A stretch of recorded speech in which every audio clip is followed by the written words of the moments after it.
जय श्याराम। पुनः उपस्थित हूं आपके समक्ष मासिक राशिफल को लेकर और आज इस कड़ी में हम बात करेंगे वृश्चिक राशि पर, यानी वृश्चिक राशि के लिए ग्रह गोचर क्या कहते हैं। सबसे पहले आपको अपना इंट्रोडक्शन देता हूं। मैं हूं आचार्य राजकुमार पांडे और प्रत्येक महीने में आपके लिए इसी प्रकार से चंद्र राशि पर ग्रह गोचर की जो दूरी या डिस्टेंस है उसके आधार पर राशिफल लेकर आता हूं, पूरी तरह से प्रमाणिक और ऑथेंटिक, जिसका प्रभाव आपके जीवन पर होता है। तो इस वीडियो में हम जानेंगे कि ग्रहों की चाल क्या संकेत कर रही है आपके करियर, धन, स्वास्थ्य, प्रेम और पारिवारिक जीवन के लिए। साथ ही मैं आपको बताऊंगा कुछ खास उपाय जो आपके लिए किसी वरदान से कम नहीं होंगे। बिल्कुल एकदम बड़े कॉन्फिडेंस के साथ कह रहा हूं, अगर वो उपाय आप अपनी लाइफ में इंप्लीमेंट करेंगे तो डेफिनेटली अच्छे रिजल्ट आपको मिलेंगे।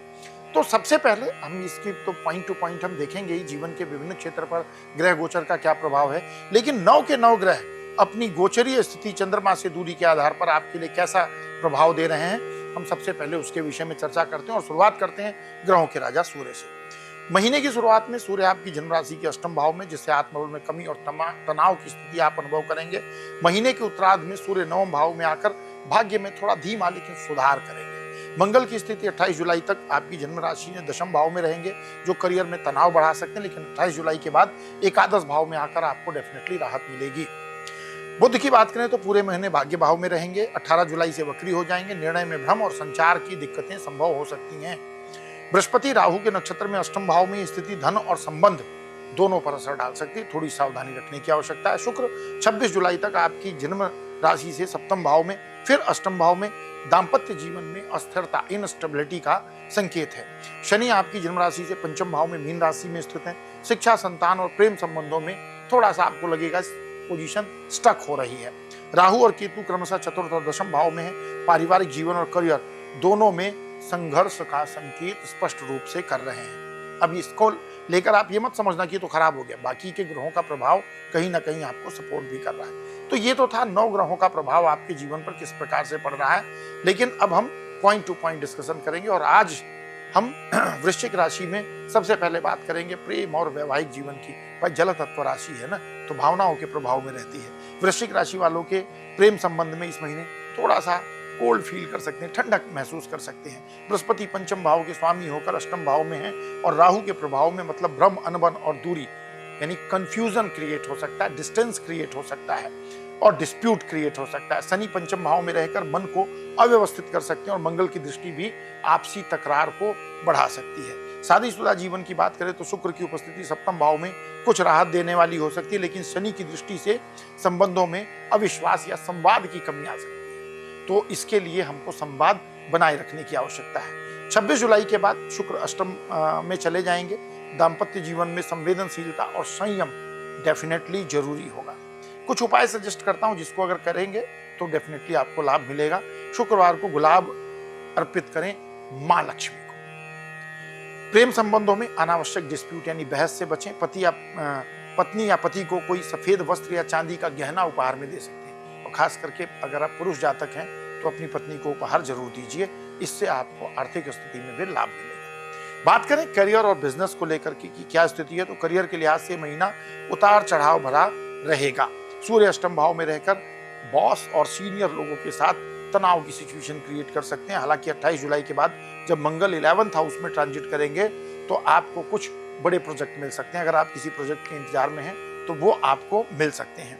नौकरी पेशा लोगों को अपनी मेहनत के अनुसार परिणाम तो मिलेगा, लेकिन जो आपके कुलीग हैं उनके साथ आपके मनमुटाव की स्थिति भी बनती है। व्यवसाय करने वालों के लिए नए निवेश या साझेदारी से फिलहाल बचने की आवश्यकता है, इस बात का विशेष रूप से ध्यान रखिए। क्या कर सकते हैं उपाय ऐसा जिससे कि आपको बेनिफिट मिले, तो मंगलवार को हनुमान चालीसा का पाठ करें। कार्यस्थल पर अगर संभव हो सकता है तो पीले फूल रखें या अपने साथ थोड़ा सा पीला फूल लेकर के जा सकते हैं। बड़ों का आशीर्वाद लेकर नए काम की शुरुआत करें, निश्चित ही जो अवरोध है वो दूर होंगे। बात करें पारिवारिक जीवन की, क्योंकि हमारे जीवन में एक अहम हिस्सा होता है पारिवारिक जीवन का, तो पारिवारिक जीवन से अगर हम देखें तो दृष्टिकोण से ये महीना थोड़ा सा संवेदनशील है। दूसरे भाव के स्वामी बृहस्पति 8वें भाव में है, जिससे परिवार में वाणी के कारण तनाव पैदा हो सकता है। राहु चतुर्थ भाव में और केतु दशम भाव में स्थिति है। घर और काम दोनों के बीच में तालमेल थोड़ा सा फ्लक्चुएट हो सकता है, नहीं गड़बड़ हो सकता है, तो वहां हमको ध्यान रखने की आवश्यकता है। भाई बहनों से मतभेद की स्थिति बन सकती है, इसलिए जहां तक संभव हो सके संवाद में मधुरता बनाए रखने की आवश्यकता है। उपाय क्या करना चाहिए? बुधवार को यदि कोई गौ माता मिल जाए तो उनको हरा चारा दे सकते हैं। पारिवारिक बुजुर्गों की सेवा करें, इससे आपको ब्लेसिंग मिलेगी। और घर में तुलसी का पौधा जरूर लगाएं। वैसे तो देखिए प्रत्येक सनातनी के घर में तुलसी का पौधा होना ही चाहिए, ये मस्ट है। और प्रतिदिन सायकाल को तुलसी के पौधे के पास दीप जलाना चाहिए। और ये केवल वृश्चिक राशि के लिए नहीं है, ये 12 राशि के लिए है। इससे परिवार में कोई भी अलाबला नहीं आती है, आर्थिक स्थिति अच्छी रहती है। आर्थिक स्थिति की बात करें, क्योंकि आर्थिक स्थिति का ही पॉइंट आ गया, तो आर्थिक मामलों में महीना थोड़ा सा कमजोर रह सकता है। बुध लाभ भाव के स्वामी होकर भाग्य भाव में, लेकिन वक्री हो जाने से आय में थोड़ी सी ऑब्स्टिकल क्रिएट हो सकते हैं। शनि की दृष्टि भी लाभ भाव पर है, जिससे उन्नति थोड़ी सी धीमी पड़ सकती है। अचानक कोई पुराना रुका पैसा मिल सकता है, क्योंकि बृहस्पति धन भाव को देख रहे हैं। उपाय क्या करना चाहिए? हर गुरुवार को केले के पेड़ की पूजा करें, जरूरतमंद विद्यार्थियों को किताबें दान करें, शुक्रवार को गाय को गुड़ और रोटी खिलाएं, तो इससे आपको लाभ मिलेगा। हेल्थ की बात करें तो स्वास्थ्य के लिहाज से महीना औसत रह सकता है। मंगल दशम भाव में आपकी राशि को देख रहे हैं, यानी दशम भाव में स्थित होकर वृश्चिक राशि को, अपनी राशि को देख रहे हैं, जिससे चोट या गिरने का भय भी उत्पन्न होता है। सूर्य की स्थिति भी कमजोर है, जिससे थकान, त्वचा संबंधी समस्याएं या गर्मी से रिलेटेड प्रॉब्लम आपको परेशान कर सकती है। लेकिन अच्छी बात यह है कि रिकवरी फास्ट हो। बीमार होंगे तो रिकवरी भी अच्छी होगी, लेकिन अगर आप सावधानी बरतेंगे तो। क्या करना चाहिए? रोज सुबह सूर्य को तांबे के लोटे से जल अर्पित करें, अक्षत और कुमकुम डाल करके। शरीर को ठंडा रखने के लिए नीम और एलोवेरा का सेवन कर सकते हैं, आपके लिए अच्छा रहेगा। लाल चंदन का तिलक लगाएं, इससे ग्रहों का अनुकूल आशीर्वाद आपको प्राप्त होगा। तो वृश्चिक राशि वालों के लिए जुलाई 2025 का महीना ये कहता है कि धैर्य, संयम और आस्था के बल पर यह महीना आपको पार करना होगा।